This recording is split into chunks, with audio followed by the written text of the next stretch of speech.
Dear students, today's lecture is about gas power cycles. As you may know, thermodynamics studying different types of heat engines, from the steam turbines, diesel engines, regular engines, and gas power cycles.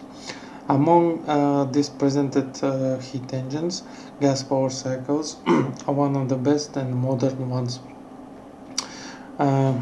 Let us consider the devices or systems used to produce net power output, often called engines, and the thermodynamic cycles they operate on are called power cycles. The device or system used to produce refrigerating effect are called refrigerators, air conditioner or heat pumps, and the cycles they operate are called refrigerating cycles.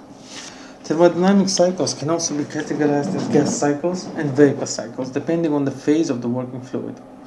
In gas cycles, the working fluid remains in the gaseous phase throughout the entire cycle, whereas in vapor cycles, the working fluid exists in the vapor phase during one part of the cycle and in the liquid phase during another part. Most power-producing devices operate on cycles, and the study of power cycles is an existing and important part of thermodynamics.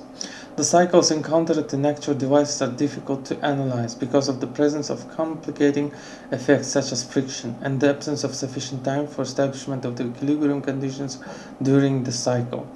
To make analytical study of a cycle feasible, we have to keep the complexities at a manageable level and utilize some idealization.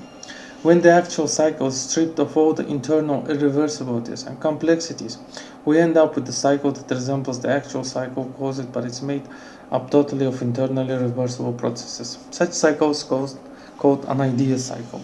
As you can see, in ideal cycle we can represent as the water of the ideal form. The actual form could be very different. If we look at the PV diagram presented in this cycle, in this presentation, we can see that the actual cycle is far more different than the ideal cycle. Thus, we have less heat losses to the friction, they are zero, and other types of heat losses combined. Heat engines are designed for the purpose of converting thermal energy to work, and their performance is expressed in terms of the thermal efficiency, which is the ratio of the net work produced by engine to the total heat input. For example, this is the produced energy usable, and this is the amount of energy that we use to produce this energy. The idealizations and simplifications commonly employed in the analysis of power cycles can be summarized as follows. The cycle does not involve any friction, therefore the working fluid does not experience any pressure drop as it flows in pipes or devices such as heat exchangers. All expansion and compression processes take place in a quasi-equilibrium manner. The pipes connecting the various components of a system are well insulated, and heat transfer through them is negligible. The Carnot cycle is composed of four totally reversible processes: isothermal heat addition, isentropic expansion, isothermal heat rejection, and isotropic compression. The PV and TS diagrams of Carnot cycle are plotted in the figure. The Carnot cycle can be executed in a closed system or a steady flow system. For example, here we have a Carnot cycle.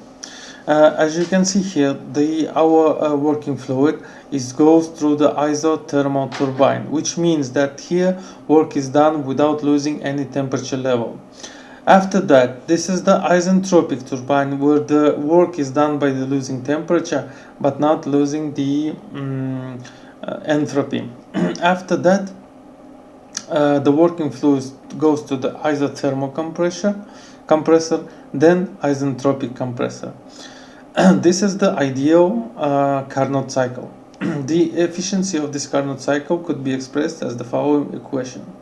Here we have the sink temperature, TL, and TH is the hot temperature or the temperature of the heat source. Air standard assumption. The actual gas power cycles are rather complex. To reduce the analysis to a manageable level, we utilize the following approximations commonly known as air standard assumptions. The working fluid is air, which continuously circulates in a closed loop and always behaves as an ideal gas. All the processes that make up the cycle are internally reversible. The combustion process is replaced by a heat addition process from an external source, and the exhaust process is replaced by a heat rejection process that restores the working fluid to its initial state. Another assumption that is often utilized to simplify the analysis even more is that air has constant specific heats whose values are determined at room temperature. It's 25 degrees centigrade or 77 degrees Fahrenheit. When this assumption is utilized, the air standard assumptions are called the cold air standard assumption. A cycle for which the air standard assumptions are applicable is frequently referred to as an air standard cycle. The Brighton cycle was first proposed by George Brighton for use in a reciprocating oil-burning engine that he developed around 1870. Today it is used for gas turbines only where both the compression and expansion process take place in rotating machinery. Gas turbines usually operate on an open cycle as shown in figures.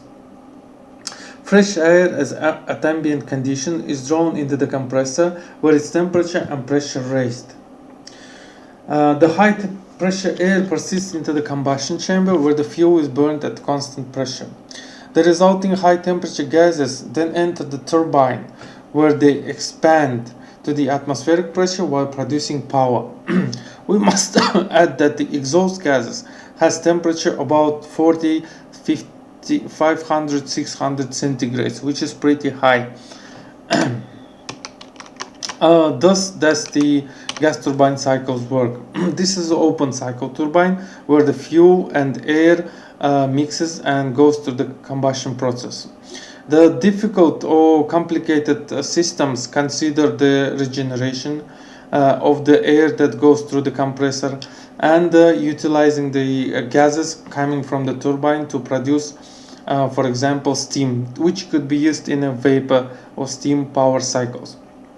Gas turbines has the efficiency around 41%, which is pretty high, and they are used commonly in the well-developed country as well as in the developing countries too. This gas turbine is the one turbine with the one shafted turbine.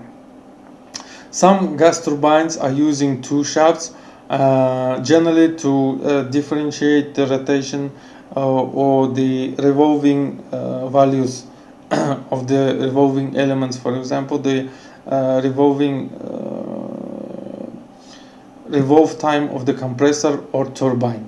Thus, combustion chambers are usually the places where the combustion process took place. Different combustion process has different combustion types. The Brighton cycle could be presented as the two isentropy process and two isobaric processes. Well, they are presented in the following slides of heat engines. Thus we conclude this presentation. Thank you very much for your time.